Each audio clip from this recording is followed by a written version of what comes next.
In the world of cybersecurity, we often focus on protecting our data and software from cyber attacks. But what about the hardware of your computer?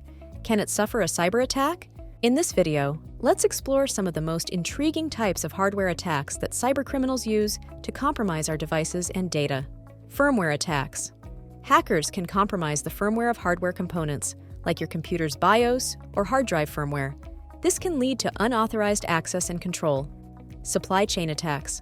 Attackers compromise hardware during the manufacturing process or distribution. This can result in infected or compromised components entering your device. Side channel attacks. These attacks exploit unintended information leakage from a device.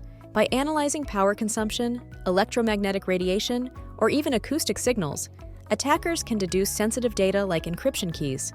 So, can the hardware of a computer suffer a cyber attack? Absolutely! But don't panic. There are ways to defend against these attacks.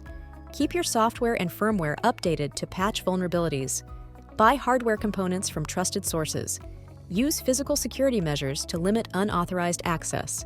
Follow our channel for more insightful videos.